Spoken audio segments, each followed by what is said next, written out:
ഇത് നാസയുടെ ചരിത്ര നിമിഷം. ജീവനക്കാരെല്ലാവരും തന്നെ തിരക്കിട്ട പണിപ്പുരയിൽ. കമാൻഡ് മൊഡ്യൂളിൽ 3 astronauts: Jim Lovell, Jack Swigert, Fred Haise. എന്താണ് അവരുടെ ലക്ഷ്യം? അത് വലിയൊരു യാത്ര. പക്ഷെ അവർ പോലും പ്രതീക്ഷിക്കാതെ ആ യാത്ര ഒരു ജീവൻ മരണ പോരാട്ടമായി മാറി.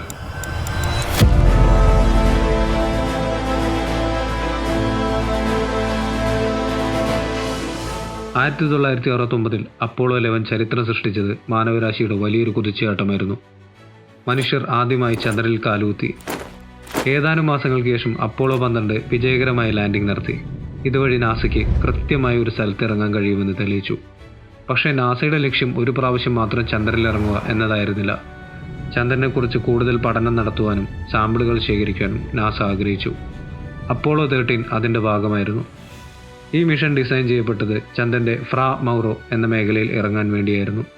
ഈ മേഖലയിൽ നിന്ന് ചന്ദ്രൻ്റെയും സൗരയൂഥത്തിൻ്റെയും രൂപീകരണത്തിന് കാരണമായ ഇൻഫർമേഷൻസ് ലഭിക്കുമെന്ന് ശാസ്ത്രജ്ഞർ വിശ്വസിച്ചു.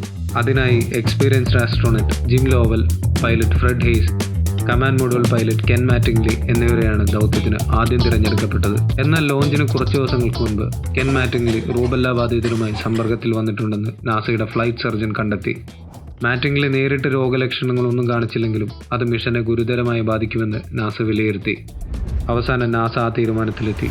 അത് കെൻ മാറ്റിംഗ്ലിയെ മിഷനിൽ നിന്ന് മാറ്റി നിർത്തുക. പകരം നാസയുടെ ബാക്കപ്പ് കമാൻഡ് മൊഡ്യൂൾ പൈലറ്റായ ജാക്ക് സുഗേർഡിനെ അടിയന്തരമായി ടീമിൽ ഉൾപ്പെടുത്തുക. സുഗേർഡ് അനുഭവസമ്പന്നനായിരുന്നുവെങ്കിലും മാസങ്ങളായി പ്രധാന സംഘത്തോടൊപ്പമുള്ള സിമുലേഷനുകളിൽ ഒന്നും തന്നെ സുഗേർഡ് പങ്കെടുത്തിട്ടില്ലായിരുന്നു. ഈ ഒരു കാരണം ടീമിൻ്റെ ഐക്യത്തെയും നല്ലവണ്ണം ബാധിച്ചു.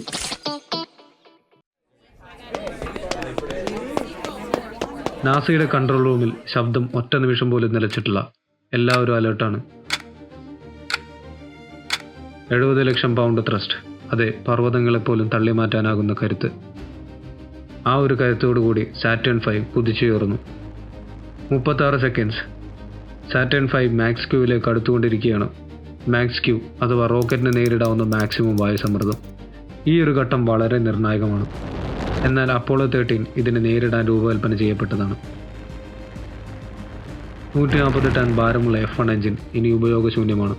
അങ്ങനെ ആദ്യഘട്ടം കഴിഞ്ഞ് രണ്ടാം ഘട്ടം ആരംഭിക്കുകയാണ്. ഈ ഒരു ഘട്ടത്തിൽ 5 J2 എഞ്ചിനുകൾ ഉപയോഗിച്ച് റോക്കറ്റ് മുന്നോട്ട് കുതിക്കുന്നു. അന്തരീക്ഷത്തിൻ്റെ കട്ടിയും താപനിലയും ക്രമാതീതമായി കുറഞ്ഞുകൊണ്ടിരിക്കുകയാണ്. ഈ ഒരു ഘട്ടത്തിൽ ലോഞ്ച് എസ്കേപ്പിംഗ് സിസ്റ്റം ഇനി ഉപയോഗശൂന്യമാണ്. രണ്ടാം ഘട്ടം പൂർത്തിയായിരിക്കുന്നു. ഇനി ഒരു J2 എഞ്ചിൻ മാത്രം ഉപയോഗിച്ച് മൂന്നാം ഘട്ടം.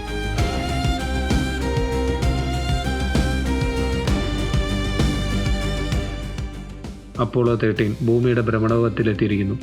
ഏകദേശം 191 കിലോമീറ്റർ ഉയരത്തിൽ. ഈ ഒരു ഓർബിറ്റിനെ പറയുന്ന പേരാണ് പാർക്കിംഗ് ഓർബിറ്റ്.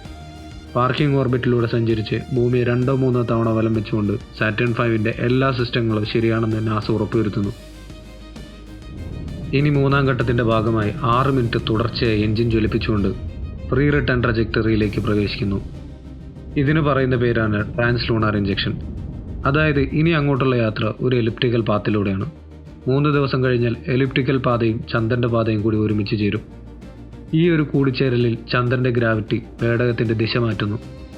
ഈ ഒരു പാതയെ പറയുന്ന പേരാണ് ഫ്രീ റിട്ടേൺ ട്രജക്ടറി. അങ്ങനെ ഈ പാതയിലേക്ക് പ്രവേശിച്ച സ്പേസ് ക്രാഫ്റ്റിൻ്റെ അഡാപ്റ്റർ പാനലുകൾ ഇനി ഉപയോഗശൂന്യമാണ്. ഇനി അവശേഷിക്കുന്നത് service module, command module, lunar module എന്നിവ മാത്രം. നാസ ഇതിലെ കമാൻഡ് മൊഡ്യൂളിനെ ഒഡസ്സ എന്നും ലൂണാർ മൊഡ്യൂളിനെ അക്വാറിയസ് എന്നും വിശേഷിപ്പിച്ചു. ഇനി കമാൻഡ് സർവീസ് മൊഡ്യൂളുകൾ പുറത്തു വരികയും 150 ഡിഗ്രി കറങ്ങി ലൂണാർ മൊഡ്യൂളുമായി ഡോക്കിംഗ് നടത്തുകയും ചെയ്യുന്നു.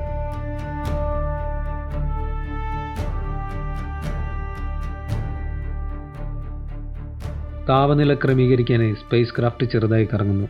ഇതിനെ പറയുന്ന പേരാണ് പാസീവ് തെർമൽ കൺട്രോൾ അഥവാ ബാർബക്യൂ റോൾ. 55 മണിക്കൂർ 55 മിനിറ്റ് 04 സെക്കൻഡ്സ്. അപ്രതീക്ഷിതമായി അത് സംഭവിച്ചു.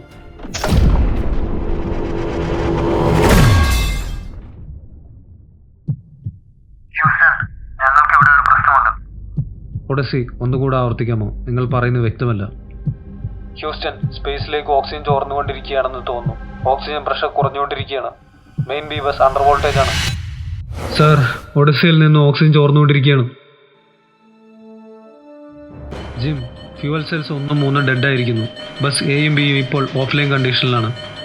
ഹ്യൂസ്റ്റൺ, ഓക്സിജൻ ടാങ്കിൻ്റെ റീഡിംഗ് ഇപ്പോൾ 0 ആണ്. വി റിപ്പീറ്റ്, ഫ്യൂൽ സെൽസ് എല്ലാം ഡൗൺ ആണ് and we are in an emergency situation. എല്ലാവരും ആശങ്കയിലായിരുന്നു. അവർക്കിനി ഒരു തിരിച്ചുവരവ് സാധ്യമോ? ഈ ഒരു ചോദ്യം എല്ലാവരിലും നിഴലിച്ചു വന്നു. അപ്പോഴാണ് അദ്ദേഹം രംഗപ്രവേശനം ചെയ്യുന്നത്. Gene Kranz.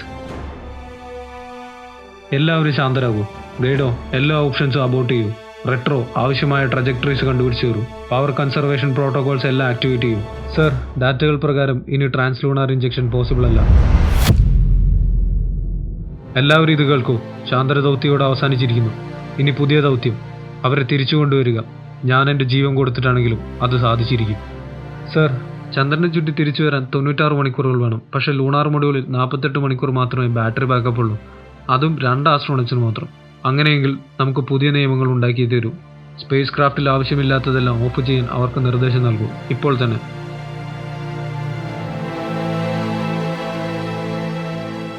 അവർ കമാൻഡ് മൊഡ്യൂൾ ഏകദേശം പൂർണ്ണമായി തന്നെ ഓഫ് ചെയ്തു. ശേഷം ലൂണാർ മൊഡ്യൂളിലേക്ക് ഷിഫ്റ്റ് ചെയ്യുകയും ചെയ്തു. ഗൈസ്, ഇതൊരു ഹീറ്റർ ഇല്ലാത്ത അലമാര പോലെ ഉണ്ടല്ലേ. എന്താണെങ്കിലും ഇനി അങ്ങോട്ട് ഇതാണ് നമ്മുടെ ലൈഫ് ബോട്ട്. ലൂണാർ മൊഡ്യൂളിൽ പവർ സ്റ്റെബിലിറ്റി സ്ഥിരീകരിക്കുക. ഹ്യൂസ്റ്റൺ, ലൂണാർ മൊഡ്യൂൾ പവർ സ്റ്റേറ്റിലാണ്. ഇതിലെ ആവശ്യമില്ലാത്ത എല്ലാ ഇലക്ട്രോണിക് ഡിവൈസുകളും ഷട്ട് ഡൗൺ ചെയ്തിരിക്കുന്നു. ഹോ, എന്തൊരു തണുപ്പാണ്. ഹീറ്ററുകൾ പ്രവർത്തിപ്പിച്ചാൽ നമുക്കാവശ്യമായ പവർ കൺസർവ് ചെയ്യാൻ സാധിക്കില്ല. 3 പേർക്ക് വേണ്ട ലോഡ് ഹീറ്ററിന് താങ്ങാനാവില്ല. ഇത് നോക്കുക ഗൈസ്, വെള്ളം ഫ്രീസ് ആയിക്കൊണ്ടിരിക്കുന്നു.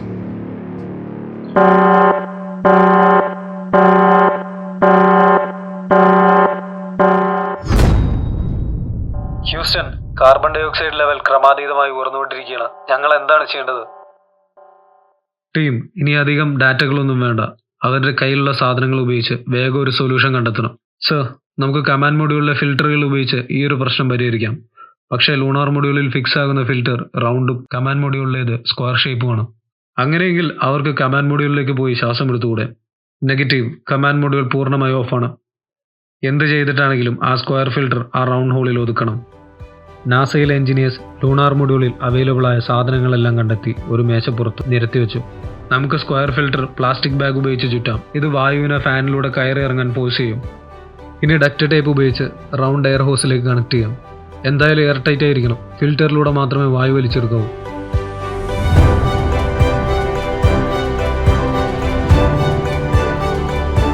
കാർബൺ ഡൈ ഓക്സൈഡ് പ്രശ്നത്തിന് പരിഹാരമുണ്ട്. നിങ്ങൾക്കൊരു അഡാപ്റ്റർ നിർമ്മിക്കേണ്ടി വരും. ശ്രദ്ധിച്ചു കേൾക്കുക. വേണ്ടത് plastic bag, grey duct tape, flight plan covers, socks, suit hose എന്നിവ. ഇതെല്ലാം അസംബിൾ ചെയ്തുകൊണ്ട് ഒരു പുതിയ അഡാപ്റ്റർ അവർ നിർമ്മിച്ചു. ഇനി ഫിൽറ്ററിലേക്കുള്ള connection. Houston, carbon dioxide level താഴുന്നുണ്ട്. അങ്ങനെ അവർ ആ പ്രശ്നം പരിഹരിച്ചു. ഇനി ചന്ദ്രന്റെ മറുവശത്തേക്ക്. അത് ഭൂമിയിൽ നിന്നും കാണാനാവാത്ത ചന്ദ്രന്റെ മറുവശം. അവിടെ ഭൂമിയിൽ നിന്നോ സ്പേസ് ക്രാഫ്റ്റിൽ നിന്നോ യാതൊരു തരത്തിലുള്ള സിഗ്നൽ ട്രാൻസ്മിഷൻസ് പോസിബിൾ അല്ല. അതാ അങ്ങോട്ട് നോക്കുക. അവിടെ ഇറങ്ങാനായിരുന്നു നമ്മൾ വന്നത്. എന്താലേ, ചന്ദ്രൻ ഇത്ര അടുത്തായിട്ട് പോലും നോക്കിക്കാണുവാനേ നമുക്ക് ഭാഗ്യമുണ്ടായുള്ളൂ. ഗൈസ്, ഇനിയുള്ള 25 മിനിറ്റ് ഭൂമി നമ്മളെ കേൾക്കില്ല. റൂട്ട് ഫിക്സ് ചെയ്തിരിക്കുന്നു. ചന്ദ്രന്റെ ഗ്രാവിറ്റി ഉപയോഗിച്ച് സ്ലിംഗ് ഷോട്ട് അഥവാ ഫ്രീ റിട്ടേൺ ട്രജക്ടറിയിലേക്കുള്ള എൻട്രി. ഇനി ഒരു എഞ്ചിൻ ബേൺ പോലും ആവശ്യമില്ല. ദിശയും ട്രജക്ടറിയുമാണ് എല്ലാം. കൺട്രോൾ റൂമിൽ എല്ലാവരും തന്നെ ടെൻഷനിലായിരുന്നു. പെട്ടെന്നായിരുന്നു വി ആർ ബാക്ക്. ഞങ്ങൾ ചന്ദ്രന്റെ മുൻവശത്തെത്തിയിരിക്കുന്നു. ഇനി ഭൂമിയിലേക്ക്. ചന്ദ്രനെ മറികടന്നുവെങ്കിലും തിരിച്ചുവരവിന്റെ ദിശ ശരിയല്ലായിരുന്നു. അതിനാൽ പാത തിരുത്തൽ അത്യാവശ്യമായിരുന്നു. കമ്പ്യൂട്ടറുകളെല്ലാം ഓഫാണ്. അതുകൊണ്ട് തന്നെ കണക്കുകൂട്ടലുകൾ മുഴുവൻ പേപ്പറും പെൻസിലും ഉപയോഗിച്ചുകൊണ്ട്. പിന്നീട് സംഭവിച്ചത് ബഹിരാകാശ ചരിത്രത്തിലെ തന്നെ ഏറ്റവും സൂക്ഷ്മമായ മാനുവൽ കൺട്രോളിങ്ങിൽ ഒന്നായിരുന്നു. ആകാശ കാഴ്ചകൾ മാത്രം ഉപയോഗിച്ച് എഞ്ചിൻ ബേൺ. അതിലവർ വിജയിക്കുകയും ചെയ്തു. അവർ ഭൂമിയോട് അടുത്തുകൊണ്ടിരിക്കുകയാണ്. ആസ്ട്രോണറ്റ്സ് എല്ലാവരും കമാൻഡ് മൊഡ്യൂളിലേക്ക് ഷിഫ്റ്റ് ചെയ്തിരുന്നു. മൊഡ്യൂളുകൾ സാവധാനം വേർപെട്ടു. അപ്പോഴാണ് അവർ ആ കാഴ്ച കാണുന്നത്. സൈഡ് പാനൽ പൂർണ്ണമായി തകർന്നിരിക്കുന്നു. മിഷനെ തകർത്ത ആ ദുരന്തത്തിൻ്റെ യഥാർത്ഥ രൂപം അവർ ആദ്യമായി കണ്ടു. ഇനി ചിന്തിക്കാൻ മറ്റൊന്നുമില്ല. ഭൂമിയിലേക്കുള്ള റീ എൻട്രി മാത്രം. അതെ, അവസാന പോരാട്ടം.